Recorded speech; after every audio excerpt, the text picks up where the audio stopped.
जो कभी कहती है कि काबुल के आगे झुक के मसला हल कर लें, तो ये तो उनका बड़ा খাইবার পাখতুনখাওয়ায় সাংবাদিকদের মুখোমুখি পাকিস্তান সেনাবাহিনীর মুখপাত্র মেজর জেনারেল আহমেদ শরীফ চৌধুরী। তিনি বলেন, ভারত আফগানিস্তানকে অপারেশনাল বেস হিসেবে ব্যবহার করছে, পাকিস্তানের বিরুদ্ধে ষড়যন্ত্র চালাচ্ছে। চৌধুরী অভিযোগ করেন, আফগান নাগরিকরাও পাকিস্তানের ভেতরে নাশকতা ও নিরাপত্তা বিরোধী কর্মকাণ্ডে জড়িত। তিনি খাইবার পাখতুনখোয়া প্রদেশের সরকারকেও এক হাত নেন, বলেন নিজেদের নাগরিকদের সুরক্ষায় মনোযোগ দিন, আফগানিস্তানের কাছে নিরাপত্তা ভিক্ষা চাইতে যাবেন না। তার ভাষায়, সন্ত্রাসী ও তাদের সহযোগীদের প্রতি তুষ্টিকরণ কোনো রাষ্ট্রনীতি হতে পারে না। তিনি জানান, শুধুমাত্র 2024 সালে খাইবার পাখতুনখোয়ায় পরিচালিত হয়েছে 14,535টি গোয়েন্দা ভিত্তিক অভিযান। এতে নিহত হয়েছেন 769 জন সন্ত্রাসী, যার মধ্যে 58 জন ছিলেন আফগান নাগরিক।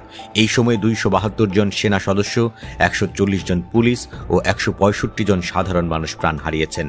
2025 সালের সেপ্টেম্বর পর্যন্ত আরও 10,115টি অভিযান চালানো হয়েছে। এতে মারা গেছে 970 জন সন্ত্রাসী আর শহীদ হয়েছেন 311 জন সেনা সদস্য। চৌধুরী অভিযোগ করেন, পরপর সরকারগুলো জাতীয় পরিকল্পনা বা ন্যাশনাল অ্যাকশন প্ল্যান বাস্তবায়নে ব্যর্থ হয়েছে। রাজনৈতিক হস্তক্ষেপ ও দুর্বল প্রশাসনের কারণেই তৈরি হয়েছে সন্ত্রাসবাদ ও অপরাধের চারণভূমিতে। পাকিস্তানি এই সেনা কর্মকর্তার দাবি, ভারতের সহায়তায় আফগানিস্তান থেকে পাকিস্তান বিরোধী সন্ত্রাসী কার্যক্রম পরিচালিত হচ্ছে, আধুনিক অস্ত্র সরবরাহ করা হচ্ছে, আর রাজনীতিকরাও এই ইস্যুতে বিভ্রান্ত তৈরি করছেন। এক সাংবাদিক কাবুলে পাকিস্তানের বিমান হামলার খবর জানতে চাইলে চৌধুরী বলেন, আমরা আফগানিস্তানকে প্রতিবেশী ও ইসলামী দেশ হিসেবে দেখি। আমাদের একটাই দাবি, আপনার মাটি যেন পাকিস্তানের বিরুদ্ধে সন্ত্রাসে ব্যবহার না করা হয়। তিনি স্মরণ করিয়ে দেন, পাকিস্তান দীর্ঘদিন ধরে আফগান শরণার্থীদের আশ্রয় দিয়েছে, এখনও দ্বিপাক্ষিক ও বহুপাক্ষিক আলোচনায় যুক্ত আছে।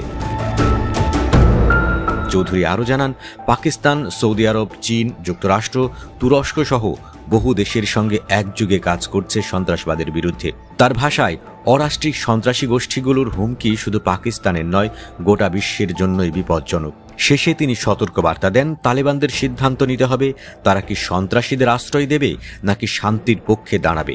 পাকিস্তান তার জনগণ ও ভূখণ্ডের সুরক্ষায় যা প্রয়োজন তাই করবে।